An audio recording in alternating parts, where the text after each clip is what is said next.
नमस्कार। चलिए आज बात करते हैं एक एंटरप्रेन्योर के प्लेबुक के बारे में। मतलब एक बिजनेस को बिल्कुल जीरो से शुरू करके उसे एक बड़े लेवल तक कैसे ले जाया जाए, इसकी पूरी स्ट्रैटेजी, खास तौर पर आज के फाउंडर्स के लिए। तो चलिए शुरुआत करते हैं एक बहुत ही दमदार आइडिया से जो सब कुछ बदल देता है। देखिए, बिजनेस कोई नौकरी नहीं है। ये एक ऐसी मशीन बनाने जैसा है जो खुद ब खुद चलती रहे और मुनाफा कमाती रहे, भले ही उसका मालिक वहां मौजूद हो या ना हो। तो आज हम किन किन बातों पर गौर करेंगे। सबसे पहले समझेंगे कि बिजनेस की असली परिभाषा क्या है। फिर एक एंटरप्रेन्योर का गट चेक करेंगे। उसके बाद जीरो से पहला कदम कैसे उठाएं ये जानेंगे।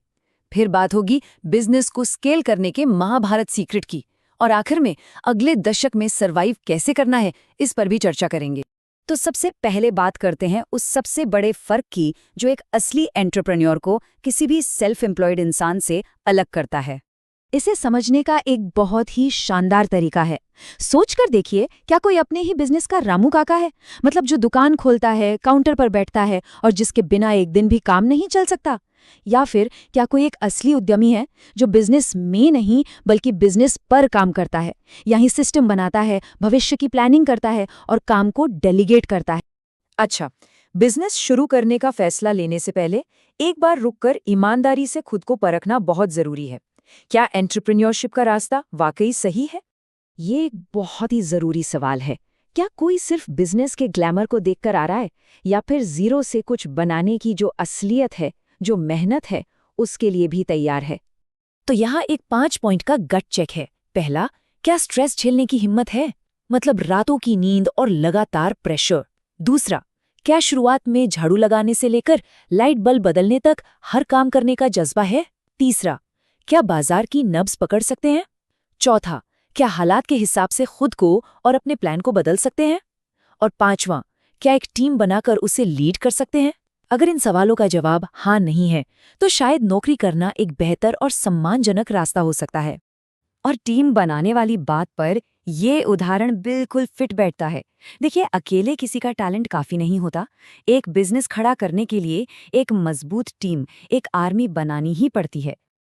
अक्सर लोग सोचते हैं कि बिजनेस शुरू करने के लिए बहुत सारा पैसा चाहिए। चलिए इस मिथक को तोड़ते हैं और इस बात पर फोकस करते हैं कि शुरुआत में असल में क्या जरूरी है।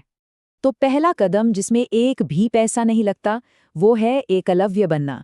एकलव्य ने बिना गुरु के सिर्फ देखकर और सीखकर तीरंदाजी में महारत हासिल की थी। ठीक वैसे ही आज यूट्यूब, पॉडकास्ट्स, आर्टिकल्स, इन सब फ्री रिसोर्सेज से लगातार ज्ञान लेना ही पहला कदम है। दूसरा कदम है राम बनना। यहाँ बात चरित्र की हो रही है। एक ऐसा व्यक्तित्व और ऐसी ईमानदारी बनाना कि दोस्त, परिवार और मेंटर्स खुद ब खुद उस विजन पर भरोसा करें और साथ देने के लिए आगे आएं। अब आते हैं सबसे जरूरी हिस्से पर, ग्रोथ। बिजनेस को बड़ा कैसे बनाया जाए? इसके लिए अपनी भूमिका को एक काम करने वाले से एक स्ट्रैटेजिस्ट में बदलना होगा। ज्यादातर एंटरप्रेन्योर शुरुआत करते हैं रामायण मॉडल से। यहाँ फाउंडर खुद राम की तरह होता है। वो हीरो है, हर लड़ाई में सबसे आगे है और हर छोटे बड़े फैसले में शामिल है। लेकिन बिजनेस को सच में स्केल करने के लिए महाभारत मॉडल पर शिफ्ट होना पड़ता है। यहाँ फाउंडर कृष्ण बन जाता है। वो रणनीतिकार है जो खुद युद्ध नहीं लड़ता बल्कि अपनी काबिल पांडव टीम को गाइड करके जीत दिलाता है। अब ये बहुत दिलचस्प है। हर बढ़ते हुए बिजनेस को अपने 5 पांडवों यानी 5 कोर डिपार्टमेंट्स की जरूरत होती है। अर्जुन, जिसका फोकस अचूक है, वो है सेल्स और मार्केटिंग। भीम, जिसकी ताकत सब संभाल ले, वो है ऑपरेशंस। युधिष्ठिर, जो धर्म और अनुशासन के प्रतीक हैं, वो फाइनेंस और सिस्टम्स देखते हैं। नकुल, जो आकर्षक हैं, वो मार्केटिंग और पीआर का चेहरा है। और सहदेव, सबसे ज्ञानी, वो आर&डी और नई पार्टनरशिप्स की तलाश करते हैं। और आखिर में चलिए उन बाहरी खतरों और मौक़ों पर नजर डालते हैं जो आने वाले दशक में बिजनेस का भविष्य तय करेंगे। ये आंकड़ा शायद चौंकाने वाला है, लेकिन एक कड़ी चेतावनी भी है।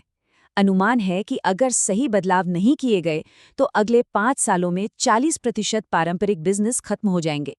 तो कोई बिजनेस भविष्य में टिकेगा या नहीं, इसका एक बहुत ही सिंपल सा 2 पॉइंट टेस्ट है। पहला, क्या कंपनी में 25 साल से कम उम्र के नए कर्मचारी आ रहे हैं? और दूसरा, क्या कंपनी के नए ग्राहक 25 साल से कम उम्र के हैं? अगर दोनों का जवाब नहीं है तो इसका मतलब है कि वो बिजनेस आने वाली पीढ़ी से अपना कनेक्शन खो रहा है। लेकिन अच्छी खबर ये है कि भविष्य के अवसर कहाँ हैं, इसका एक साफ रोड मैप भी मौजूद है। इसे ए से जी फ्रेमवर्क कहा जाता है। ए मतलब एआई, बी मतलब ब्लॉकचेन, सी है कैजुअल कंजम्पशन, डी से डेटा, ए से एंटरटेनमेंट, एफ से फाइनेंस और जी से गॉड यानी आध्यात्मिकता। इन्हीं सेक्टर्स में भविष्य की ग्रोथ छिपी है। तो आखिर में सवाल बस इतना ही है। रास्ता तो बिल्कुल साफ है। अब ये फैसला लेना है कि एक कर्मचारी की तरह दिन रात काम में उलझे रहना है या फिर एक रणनीतिकार बनकर भविष्य का निर्माण करना है।